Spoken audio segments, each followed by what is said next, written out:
give you a perfect example of how critical this is. So you gotta grow, you gotta make progress, because if you achieve something, no matter how great it is, how long does it feel great?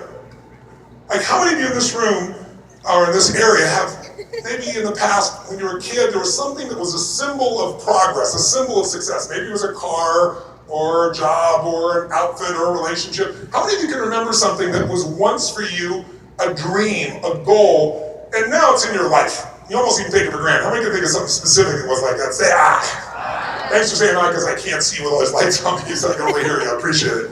But if you think about that, like the car example, you get a brand new car, and you're a kid, or you're young, and it's exciting, and a car represents some symbol of progress or success. And maybe you drive by, plate glass windows so you can check yourself out in the mirror. You never tell anybody the shit that you do.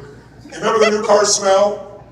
But what happens when you get that first car and you go out to the movie theater or to a business meeting, you come out and there's a scratch? Do me a favor, make the sound of that scratch, what it feels like in your body, out loud, go ahead. Oh, come on, do it again, go for it. And you're like, I can't believe this happened. I have a brand new car, this scratch right here. And you stress out, you go inside, but there's nothing you can do. You gotta go on your next meeting or something. So you tell yourself you'll get it fixed, you'll work it out. And the next time you go to the car, you don't look at that side of the car somehow, right? Try not to see it. And everything's fine until a couple more weeks, and what happens? Another scratch. Give me the second scratch sound, go ahead. And you know what happens by the time you got your third and fourth scratch? By the time you get the fourth scratch, it's a freaking car. I was talking about your relationship, unfortunately. Meaning many people are so excited someone to date them, kiss them, and now they're married. Well, I love you two, get the hell out of here, I gotta work. So the fulfillment side is everything, and I'll give you a perfect example. We lost what I consider to be a national treasure 2 years ago in America by the name of a man named Robbins. How many of you in this room, or this area, did not like? Don't raise your hand if you like it. Raise your hand if you love Robbins, and if you would say yes so I can hear you too. Yes. And when I look around, keep your hands up if you really loved it. And look around the room and look at the percentage of people in this room that really love them. It's like 98% people, there's 2% that are just mean motherfuckers that just hate everybody. The rest of the people did. Now sincerely, I've asked this question in China, Brazil, Australia, London last year, just to be curious, and everywhere I go, 95-80% of people say they love this man. Now here's the question. Was he a master of the science of achievement, yes or no? Yes. The ability to take what you envision and make it real, he mastered it. He wanted his own TV show, they said he was insane, he did. He wanted the #1 show, they said it'll never happen, he did it with Mork and Mindy. He wanted to make more money than he could ever spend, he did it. He wanted a beautiful family, he did it. He wanted to make movies, he did it. Then he wanted to make movies and win an Academy Award for not being funny, for drama. And he did it. He wanted to make the whole world laugh, and he did it. And then he hung himself. Hung himself. Leaving millions of people around the earth that loved him, but more importantly, his children, his wife. So success without fulfillment is the ultimate failure. He made everybody happy, but whom? Himself. And that sounds so trite, but he suffered because he didn't understand what I want to plant a seed with you about right now tonight, and then offer you an opportunity to make a decision on your own tonight if you choose to that could change your life. He suffered constantly because success does not guarantee happiness, and problems does not guarantee unhappiness. There's no relationship between problems and happiness. You can have more problems you could ever imagine, lose a leg arm and be totally thrilled. We've all known people or know of people like that. And you can have no problems and make fucking problems up in your head and make yourself crazy, true? So there's no relationship.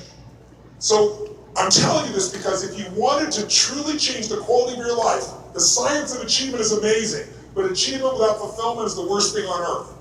Fulfillment is the game. And most of us say, I'll be good at that, but we're not. I can't tell you how many billionaire clients that I have. I got 32 people that I coach directly and indirectly, or I worked with on the book.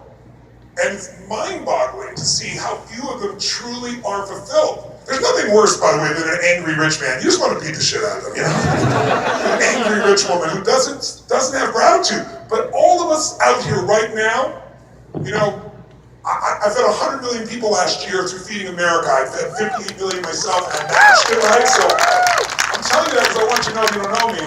I give a shit about what people feel who I don't know who they are and aren't in my seminars. But what I also know is, that if you're going to truly have an extraordinary life, ultimately you and I have to do it for ourselves. Someone else can coach us, direct us, but there's a decision that we can make to change our life. And my personal belief is that the quality of our lives is not what's happened to us. We've all had injustice, we'll have it there.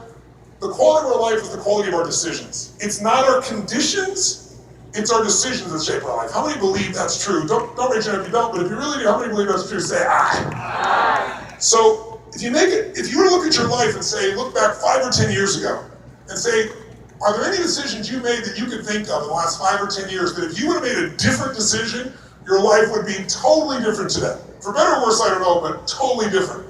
Like a decision of who you're gonna spend time with, who you're gonna work with, what you're gonna do for a living, who you're gonna make love to, who you're gonna marry, whether you're gonna have kids. How many of you can think of a decision that if you made a different decision, it would be a totally different life right now? Say aye. So if you ask me what the most important decision in life had been to me in my life, I'd say who I chose as my partner in life, my wife.